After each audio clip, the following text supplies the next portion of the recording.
नमस्कार. श्री निसर्गदत्त महाराज. एक चिंतन संकलन भाग 35. एक चिंतन संकलन भाग 35.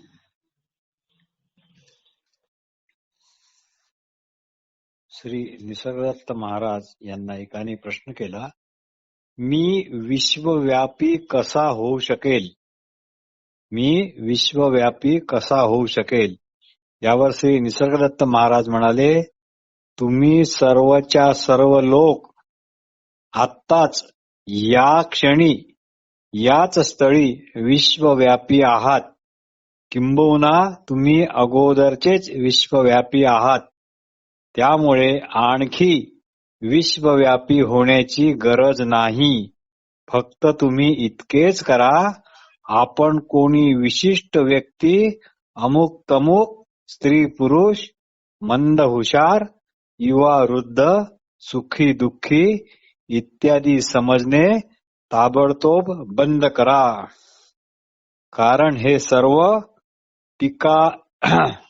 हे सर्व टाकाऊ आहे, टिकाऊ नाही. म्हणून जे येते जाते त्याच्या मुळाशी केवळ आपला असणेपणाच असतो. नाहीतर यांची ये-जा आपल्याला कशी कळली असती?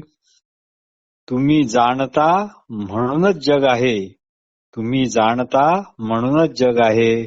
तुमचे असलेपण किंवा जाणणेपण जगाच्या अगोदरचे आहे, आधीचे आहे. अन्यथा जग थोडेच तुम्हाला जाणते.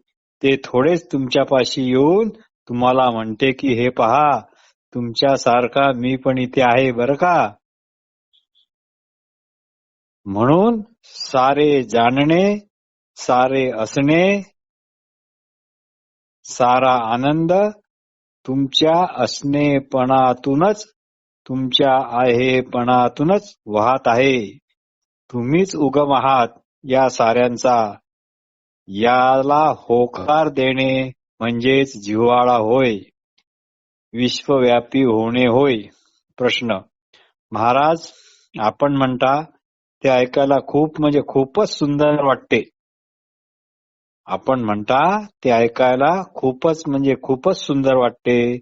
ते सतत ऐकत राहावे असे वाटते. पण ते प्रत्यक्ष आम्ही जीवन पद्धतीत आणावे तरी कसे?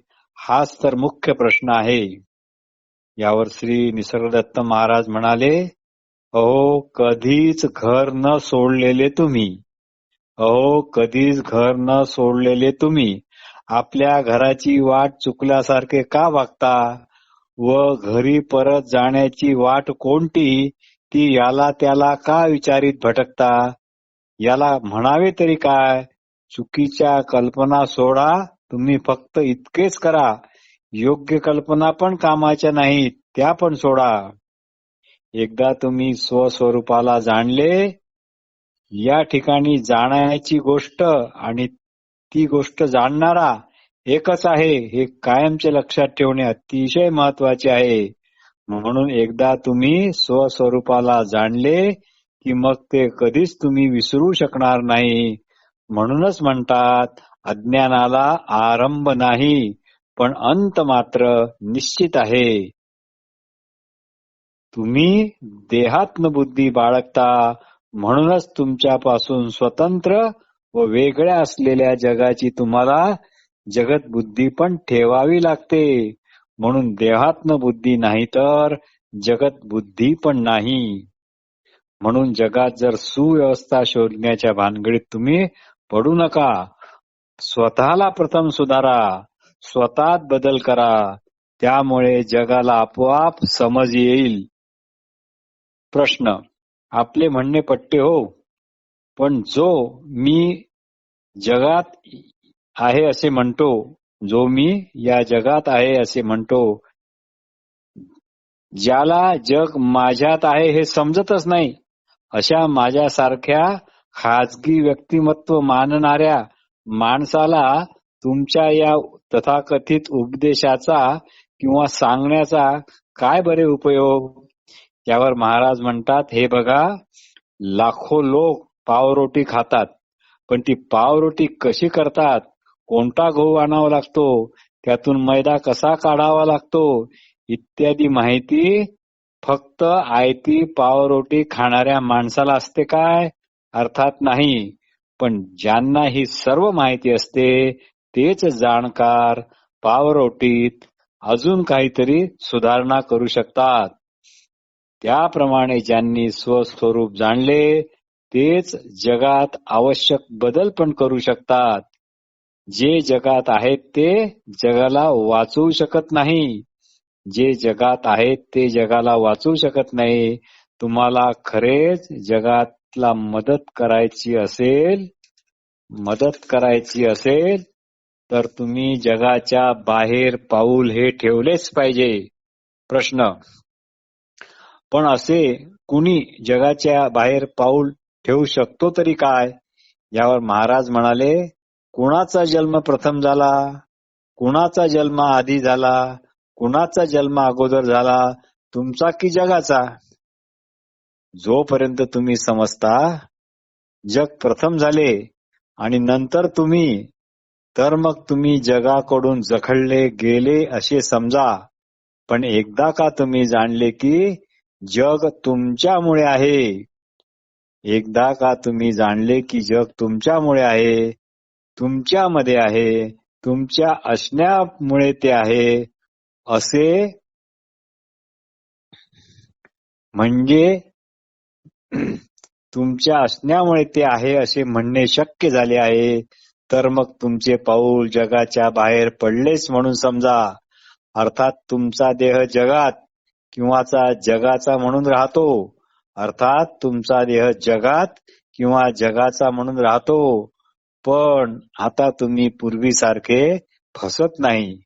प्रश्न: महाराज, आपल्या शिकवणीचे मूळ सूत्र असे थोडक्यात दिसते की जग हे केवळ आपल्याच मनाचे किंवा आपलेच प्रक्षेपण आहे.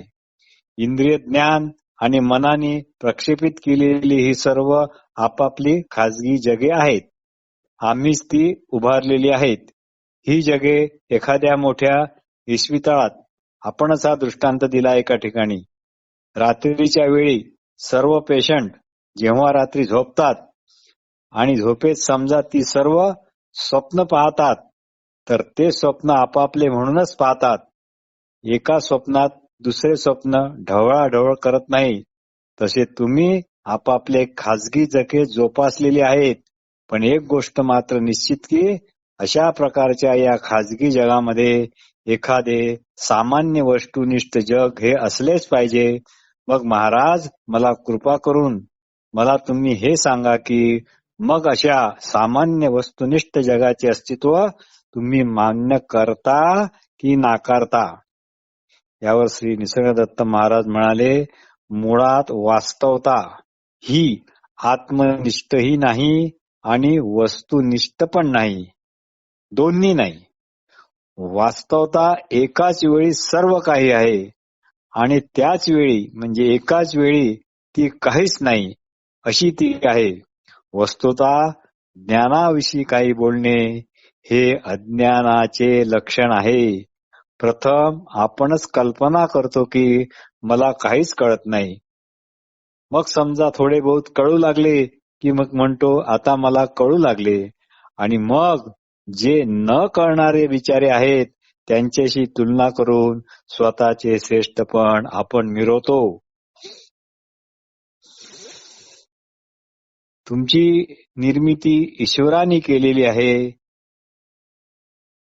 ईश्वर निर्माता आहे ही कल्पना पण खोटी आहे. कारण माझे असणे किंवा नसणे हे दुसऱ्याच्या अशा असणेपणावर अवलंबून थोडीच आहे. प्रश्न: अहो महाराज, असे कसे म्हणता? मूल जगातच जन्माला येते ना, जग तर मुलात जन्मत नाही. म्हणून स्पष्ट आहे की जगच जुने आहे, आधीचे आहे, अगोदरचे आहे आणि मूल तर अगदी नवे कोरे आताचे आहे. आणि तुम्ही म्हणता जगाच्या अगोदरचे तुम्ही आहे, आधीचे तुम्ही आहे, हे कसे बुवा? यावर महाराज म्हणतात, अहो मूल हे तुमच्या जगात जन्माला येते. अहो, मूल हे तुमच्या जगाला जन्माला येते, त्याच्या जगात नाही. आता तुम्ही तुमच्या जगात जन्मला की तुम्हीच तुमचे जग कल्पिले आहे. जन्मणे म्हणजे तुम्हीच एक केंद्र म्हणून आपल्या भोवती आपलेच मनोनिर्मित काल्पनिक जग निर्माण करणे होय. प्रत्येक जण हवे नको अशा प्रकारचे इंद्रिय ज्ञान आणि मन यांच्या मदतीने स्वतःसाठी आपापले जग निर्माण करतो. ते एखादे वैयक्तिक स्वप्नाप्रमाणे असते व मग तो त्यातच बंदिस्त राहून आयुष्यभर जगत राहतो, किंबहुना खितपत पडतो. आपल्या या स्वयंघोषित तुरुंगाचा खरेपणा नाकारणे एवढेच आपल्याला करायचे आहे आणि एवढेच आपल्या हाती आहे. दुसऱ्या एका संवादामध्ये एकानी महाराजांना जो प्रश्न विचारला त्या प्रश्नाचे उत्तर देताना महाराज असे म्हणतात, हे बघा, सत्य कायम असते, सत्य कायम असते, वास्तव अपरिवर्तनीय असते. जे बदलते ते खरे नाही, जे खरे आहे ते बदलत नाही. आता तुमच्यामध्ये असे काय आहे जे बदलतच नाही? आता तुमच्यामध्ये असे काय आहे जे बदलतच नाही व ज्याला पुरावा तुम्ही स्वतःच आहात व ज्यासाठी तुमच्याजवळ दुसरा पुरावाच नाही व तो तुम्हाला मिळवता पण येणार नाही, ते तुम्ही स्वतः आहात. म्हणूनच तर स्वतःला जाणता, म्हणूनच तर स्वतःला चाहता सुद्धा. स्वतःला चाहता म्हणजे प्रेम हा स्वचा स्वभावच आहे. आपण नसावे असे कधीच कुणाला वाटत नाही, कारण असणे पण हे सगळ्यांनाच प्रिय असते, म्हणूनच आनंददायी असते. देह व मन सांडून पण स्व तसाच्या तसाच राहतो, तो सच्चिद आनंद रूप असतो. असण्याची शुद्ध जाणीव हाच आनंद, असण्याची शुद्ध जाणीव हाच आनंद.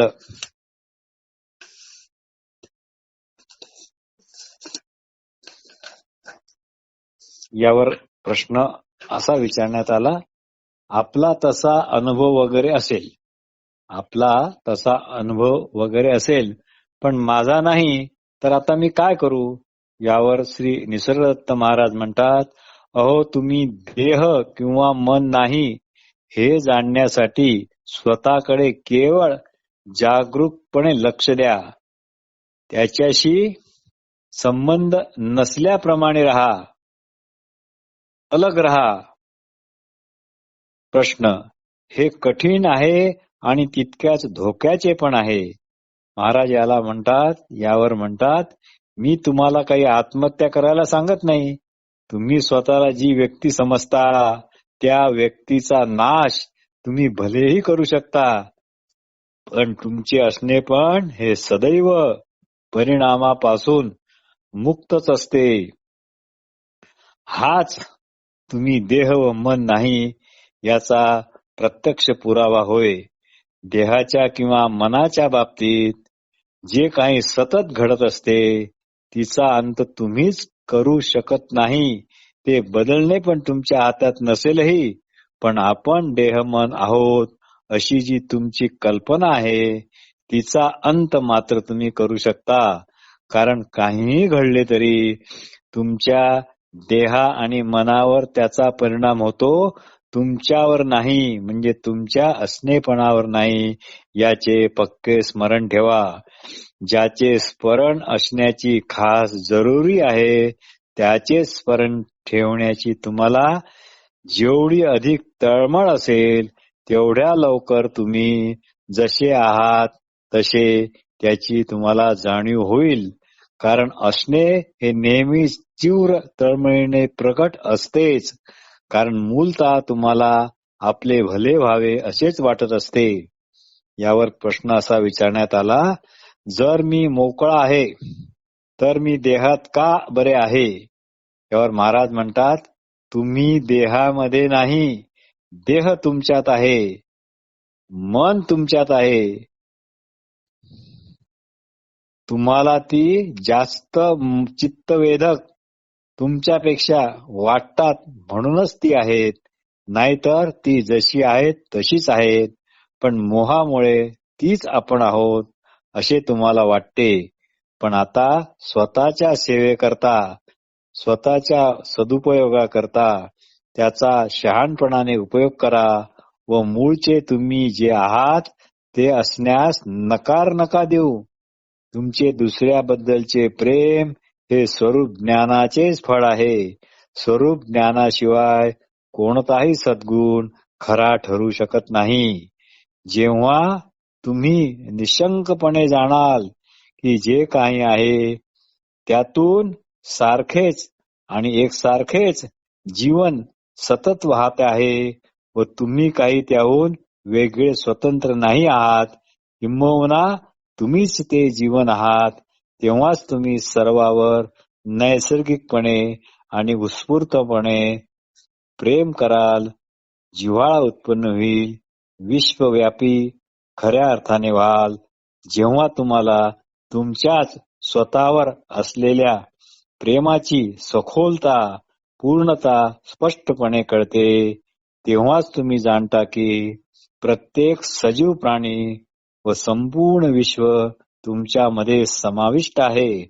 पण जेव्हा तुम्ही कोणतीही गोष्ट स्वतःपासून वेगळी आणि स्वतंत्र समजता, तेव्हाच तुम्हाला त्याची भीती पण वाटते.